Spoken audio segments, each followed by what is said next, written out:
hanggang sa yun. Although yun naman, so not minsan ang laki lang mga nagtatravel. Boso.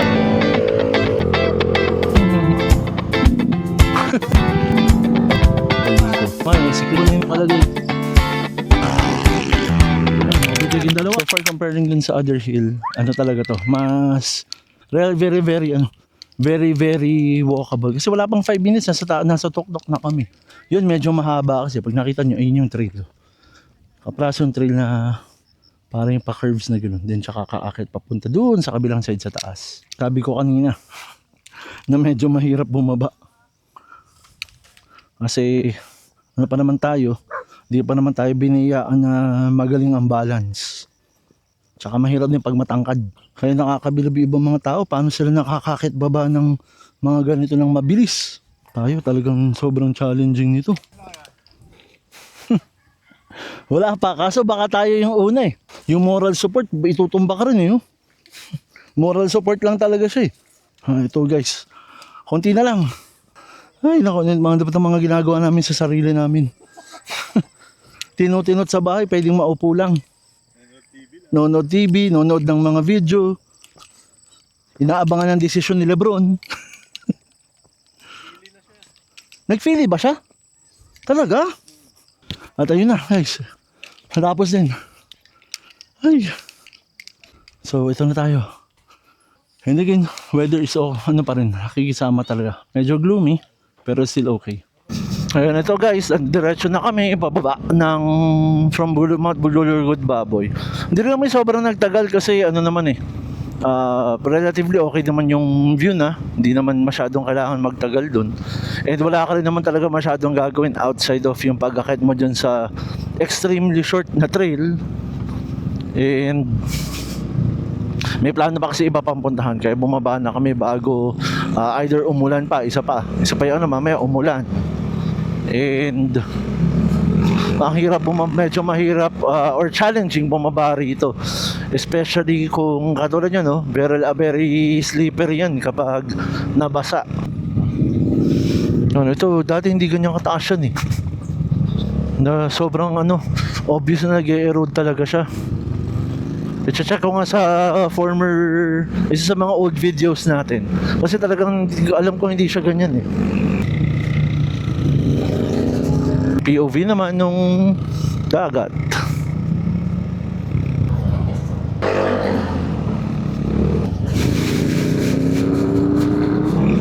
Ito, proceeding straight down lang naman tayo guys. Medyo ingat-ingat lang din. Although very rare naman ang makakasalubong mo, pero two-way pa rin tong kalsada na to.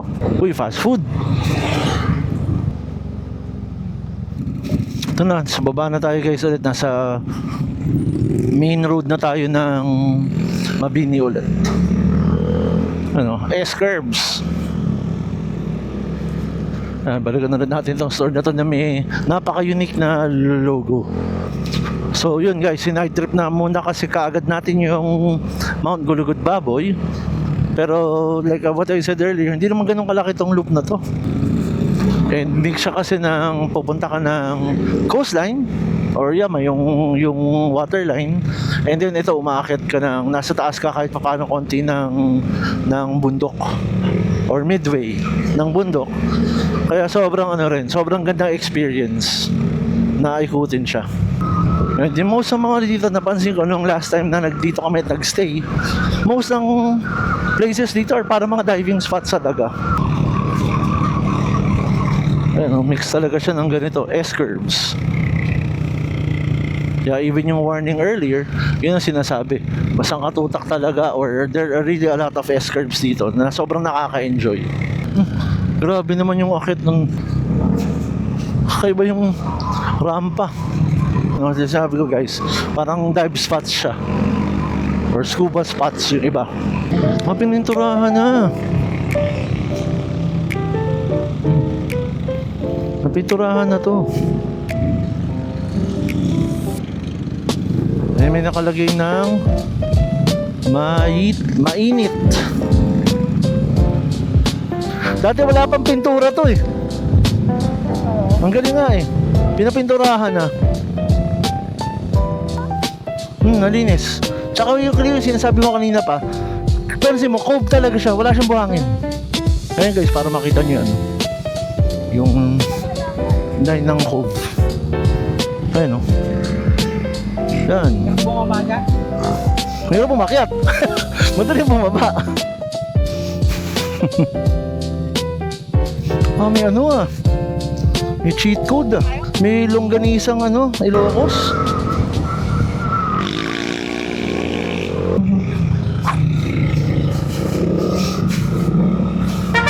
Mabini Basketball League. It's kilometer 166. Ay.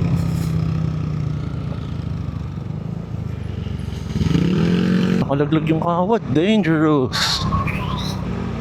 So guys, pinapakita ko lang sa inyo yung buong as much as possible yung buong loop. Kaya hindi tayo masyadong nakakapagkwento or nagsasalita. Medyo nagfo-focus tayo sa takbo sa kalsada and sa mga kasama. Pero ayan ganda talaga. Even though multiple times tayo nakadaan dito, sobrang ganda talaga ng view. Sobrang ganda. Always worth it makita.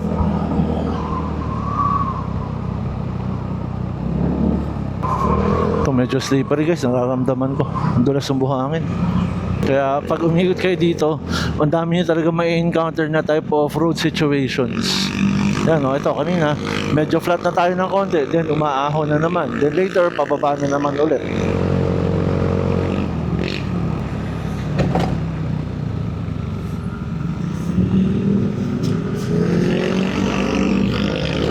Sabi ko, ngayon pababa na naman ulit.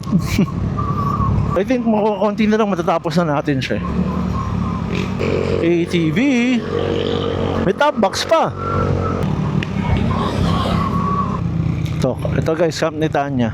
Nakapag-stay kami dyan, maganda talaga. Yung amenities niya and yung vibes is talagang parang nag-Santorini. Meron siyang 2 pools. Yung isa is normal na masasabi mong rec pool, and then yung isang pool talaga is dive pool, ang lalim. It's 12 feet. Sinubukan kong abatin yung bottom, ang lalim talaga. Time check tayo guys, 10:24 AM. Nandito pa rin tayo sa loop, tinatapos pa rin natin siya. Medyo mahaba-baba pala nung sinabi kong malapit na tayo. I think nasa midway mark pa lang tayo nun, or a little past midway mark. Ulit yung entrance marker ng Mabini. Okay, natapos na natin siya.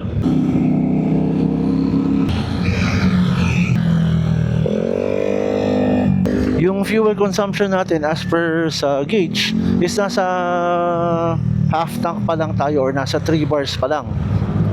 And simula kung saan tayo nang galing kanina papunta rito, medyo good na rin yun, kasi hindi pa naman tayo takbong mabagal. Talaga medyo takbuhan natin is maganda-ganda ang pace. And masasabi natin na very good naman yung economy natin ngayon. Kami sa next destination. Papunta ng, if I'm not mistaken, papuntang Monte Maria to. Kasi naaalala ko yung dinaan ng mga structures. Originally, ang sabi dapat Monte Cristo. Pero for some reason, dito tayo papunta. Time check, 11:26. So far, so good pa rin.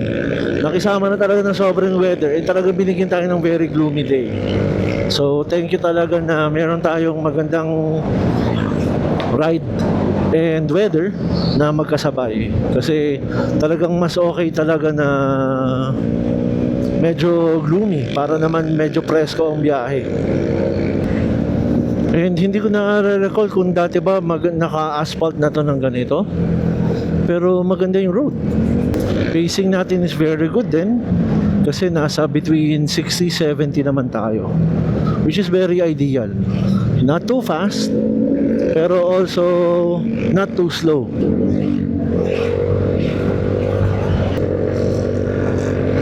Ayun yung industrial zone na nakita natin from before. Ito na. Ito, ang ganda. Fascinated talaga ako lagi sa mga ganyan guys. Yung mga industrial zones.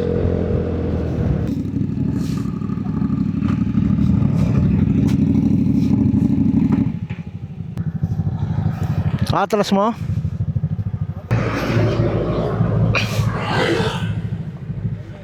Okay na?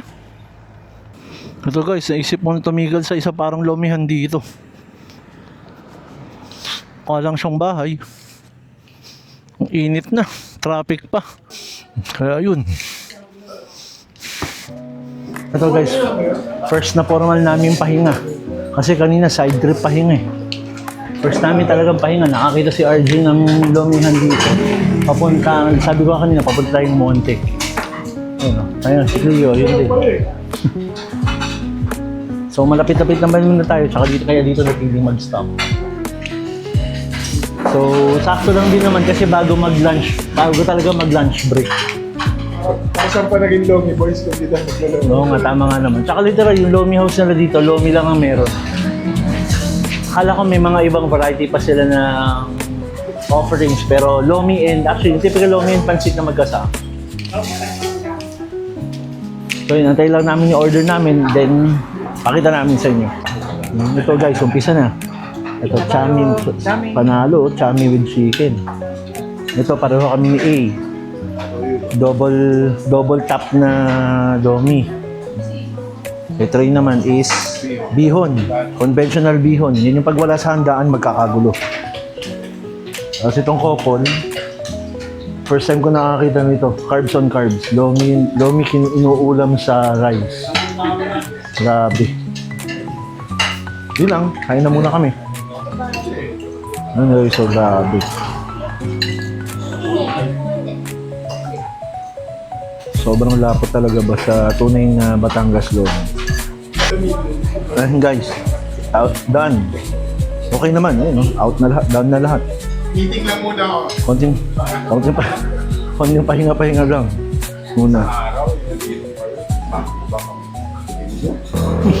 Ito na ulit guys, tuloy-tuloy na kami sa destination papuntang Monte Maria. Ito guys, ito rin nasa right. Sobrang gandang view.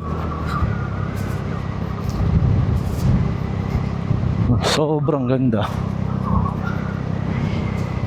No?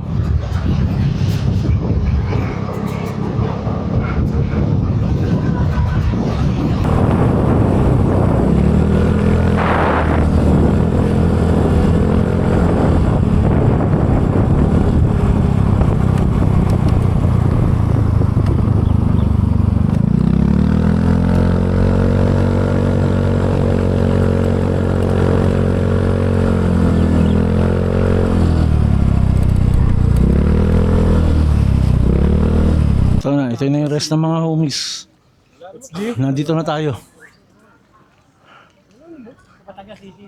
Medyo malaki na pinagbago dito the last time nung pumunta tayo. Iniisip ko nga, So, traffic yung enforcer yung sa kanan natin. yung winish natin kaninang sana yung weather medyo okay. Sumobrang init naman. Pero mas better na yun kaysa inulan kami. Yan ka ng answer.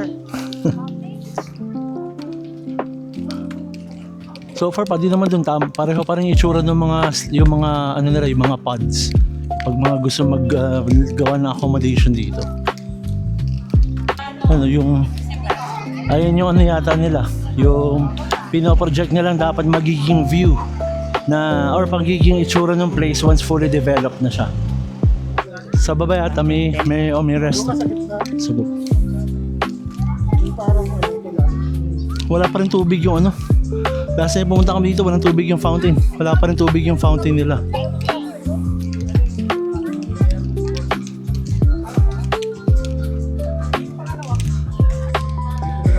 May semi-view deck pala dito. Ano?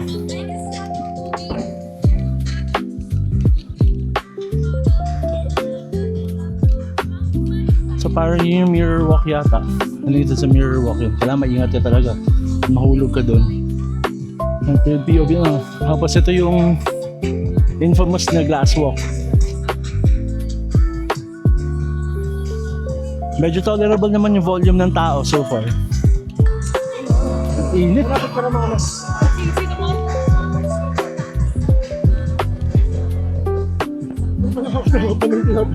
Mirror walk.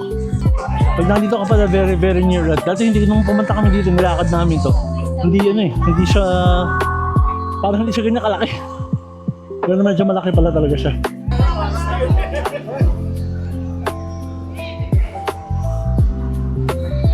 Ito, mga nag-uusap-usap na anong piyesang ikakarga. May pinaplano ng kargahan. Bibili na ng X-Maxi tray. Yun. Yun pala eh. Maganda yung zone test. So panalo din yun. OB din yun eh. Hindi, tangin na wala nang karga-karga. Oo. Yun na yun. Ayan guys, so kung gusto nyo malaman kung ano ang POV ng langgap at ang lababo, ayun. Pero ang laki, parang ang laki nyo nung huli ako pumunta rito, nung nilakad namin, ito parang ang liit. Kasi ito naman itong laki, ang taas oh. Sabi ni Kuya Guard kanina, yun daw part na yun is ang Puerto Galera. Then ito, kung saan tayo nanggaling kanina. Yan, ito, saan dyan tayo dumaan na road kanina. Ko ay tama na area road yan, yung industrial zone. Yun. Tapos ito ang Mabini.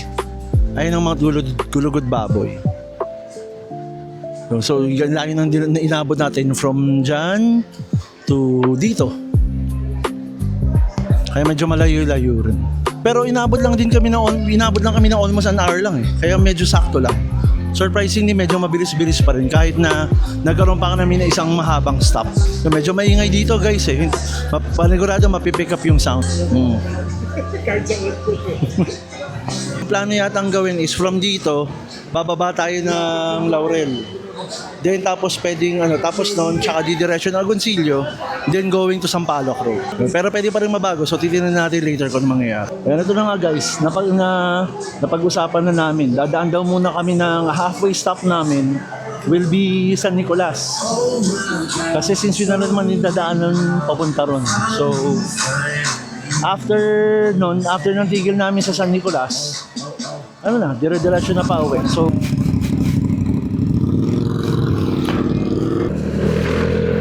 So guys, paalis na kami ng Monte Maria. Medyo nagtagal-tagal man ng konti dun kasi nag-rest stop na rin siya. So ngayon, papunta kami ng Laurel to Agoncillo or either way. So doon na ulit kami magpa-final rest stop. Again, so far binibigyan naman tayo ng magandang weather. Ang ganda ng bundok. May fog pa rin. Ibig sabihin medyo malamig-lamig pa nga rin talaga. And very lang din talaga, gloomy, medyo humid. Nung nandito sa area na to, medyo humid, pero it's okay kasi hindi naman sunny eh. Medyo mano kapag sunny siya.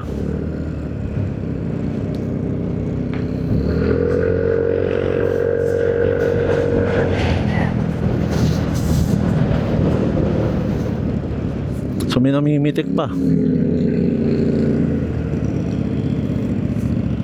Ang ganda ng view guys, oh.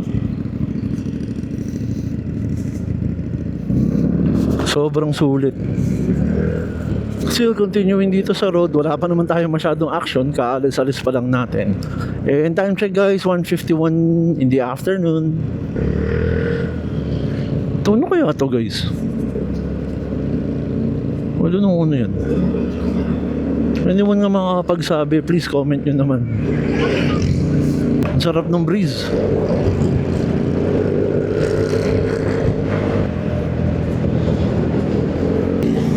So like I said earlier, ang gaganda talaga ng highway dito sa side ng Batangas na to. Kahit medyo may traffic, again, ang ganda pa rin ng highway. Smooth siya, and wide. Good visibility rin in my opinion. Ito guys, ini-enjoy lang talaga natin yung highway, kaya minsan napapatahimik talaga ako. Sobrang nakakatawa lang talaga, and ang ganda rin kasi ng pacing. Very talaga, nakakagana. Time to time yan, naiiwan tayo ng ganito pag talagang todong straightaways. And again, given naman kasi talagang yung CC natin hindi ganun kalaki. Pero nakaka-keep up naman tayo sa pace in some way, okay na rin yun. Again, objective natin hindi pataulinan, is paramihan ng mileage.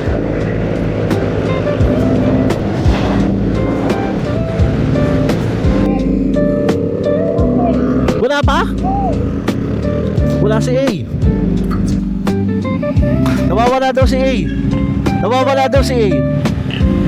Wait lang guys, meron kaming isa sa mga homies na nawawala yata. May missing ano kami, missing person, missing bike. Hanapin, itahin muna namin.